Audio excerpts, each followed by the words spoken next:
Welcome to the Wonderland stories. بچوں، کیا آپ ایک اور سنسنی خیز سفر کے لیے تیار ہیں؟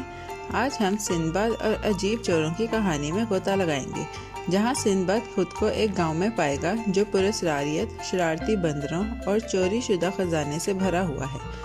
تیار ہو جائیں ایک ایسی کہانی کے لیے جس میں چال بازی، دوستی اور سرپرائزز ہوں گے۔ یہ کہانی آپ کو حیران کرنے والی ہے۔ عرب کی وسیع دنیا کے دل میں بغداد کا شہر اپنے عظیم محلوں، چمچماتے بازاروں اور خوبصورت باغات کے لیے مشہور تھا۔ خلیفہ ہارون الرشید کے زیر اقتدار یہ شہر زندگی اور خوشی سے بھرا ہوا تھا۔ ہر دن تاجر اور مسافر سڑکوں پر آ کر مسالے، ریشم اور دور دراز زمینوں کے خزانے بیچتے۔ لوگ ہر طرف سے آ کر یہاں آتے، تجارت کرتے اور کہانیاں سناتے۔ لیکن اس خوبصورت شہر میں ایک شخص رہتا تھا جس کا نام سندباد تھا، جو اپنی مہربانی اور بہادری کے لیے مشہور تھا۔ ایک گرم شام سندباد اپنے قریبی دوستوں کے ساتھ اپنے خوبصورت باغ میں بیٹھا زندگی کے مہمات پر بات کر رہا تھا۔ ہوا نرم تھی، پھولوں کی خوشبو فضا میں پھیل رہی تھی اور ہنسی کی نرم آوازیں آس پاس کی پرسکون فضا میں گونج رہی تھیں۔ جب بات سندباد کے سفر کی کہانیوں تک پہنچی، اس کے دوستوں نے اس سے درخواست کی کہ وہ اپنی سب سے سنسنی خیز مہم میں سے ایک سنائے۔ سندباد مسکرایا اور بولا، آئیے میں آپ کو ایک گاؤں کے بارے میں بتاؤں جہاں میں نے ایک دفعہ سفر کیا تھا، جہاں کچھ پراسرار ہوا تھا۔ اس گاؤں کا سندباد نے دورہ کیا۔ وہ زمین پر ایک جنت تھی۔ ہر طرف ہریالی تھی، رنگین پھول منظر کو سجائے ہوئے تھے اور تازہ پانی کی چمکدار جھیلیں زمین سے باہر پھوٹ کر میٹھے اور ٹھنڈے چشموں کی صورت میں بہہ رہی تھیں۔ گاؤں کے لوگ دوستانہ اور مہذب تھے، ہمیشہ زائرین کو مسکراتے ہوئے اور ہنستے ہوئے خوش آمدید کہتے تھے۔ وہ ہم آہنگی سے رہتے تھے، تہواروں کو رقص، گانے اور دعوتوں کے ساتھ مناتے تھے۔ لیکن حالیہ دنوں میں کچھ ایسا ہوا تھا جس نے اس پرسکون گاؤں کی امن کو پریشان کر دیا تھا۔ دنوں سے گاؤں والے ایک پراسرار چوریوں سے پریشان تھے۔ قیمتی اشیاء بغیر کسی نشان کے غائب ہو رہی تھیں، ریشم، جواہرات اور دیگر قیمتی چیزیں۔ جب سندباد گاؤں پہنچا، وہ بھی چور کا شکار بن گیا۔ اس کی سب سے قیمتی چیزیں چرا لی گئیں۔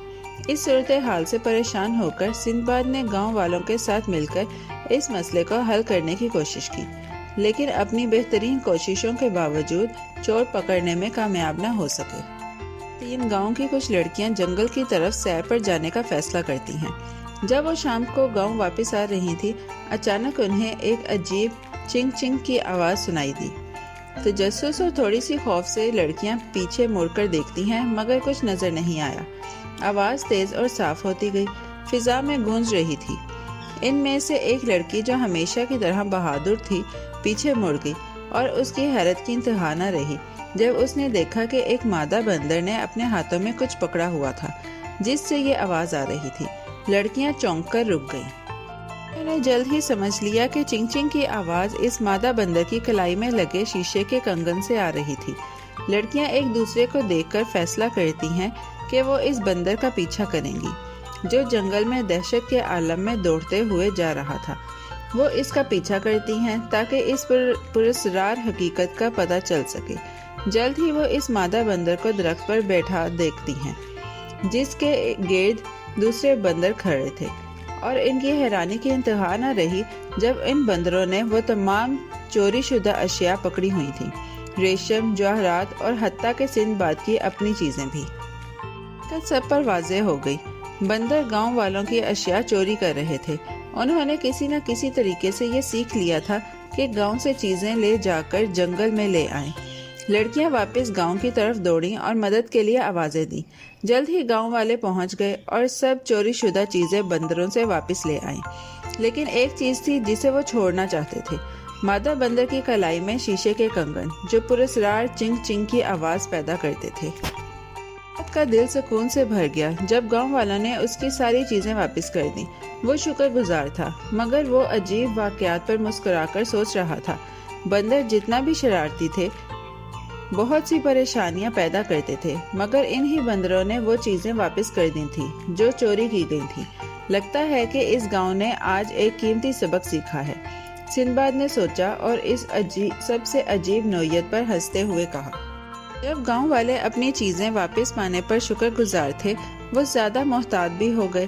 انہیں یہ احساس ہوا کہ کبھی کبھی پریشانیاں سب سے غیر متوقع جگہ سے آ سکتی ہیں، اور ہر چور وہ نہیں ہوتا جو وہ لگتا ہے۔ سندباد بس ہنستے ہوئے سر ہلا رہا تھا جب اس نے سوچا کہ بندر نے ان سب کو کس طرح چال بازی سے شکست دی تھی، مگر دل کے اندر وہ جانتا تھا کہ آخر کار سب کچھ حل ہو چکا تھا۔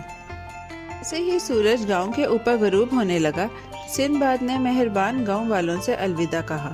وہ جو کبھی پریشانیوں میں گھرا ہوا تھا، اب ایک بار پھر سکون کا گاؤں بن چکا تھا، اور بندر اب مزید خطرہ نہیں بنے تھے۔ یہ سب گاؤں کی لڑکیوں کی بہادری اور چال بازی کی بدولت ہوا تھا۔ سندباد مسکرایا اور اپنے دوستوں سے کہا، کبھی کبھار سب سے عجیب چیزیں تب ہوتی ہیں جب آپ کم سے کم توقع کرتے ہیں، مگر یہ اچھے لوگوں کی حوصلہ اور ذہانت ہوتی ہے جو سب کچھ بدل دیتی ہے۔ اس طرح سندباد اپنے وطن واپس آیا، دل میں خوشی کے ساتھ کہ اس نے گاؤں والوں کی مدد کی۔ اس کہانی کا سبق بچوں یہ ہے کہ چاہے کوئی مسئلہ کتنا ہی عجیب یا مشکل لگے، ہمیشہ اس کا حل ہوتا ہے، چاہے وہ ٹیم ورک سے ہو، بہادری سے، یا بس چھوٹی چھوٹی تفصیلات پر توجہ دے کر آپ ہمیشہ حل تلاش کر سکتے ہیں۔ بالکل سندباد اور گاؤں والوں کی طرح آپ ہمیشہ حوصلے اور ذہانت سے چیلنجز کو شکست دے سکتے ہیں۔ پیارے بچوں، کیسی لگی آپ کو یہ کہانی؟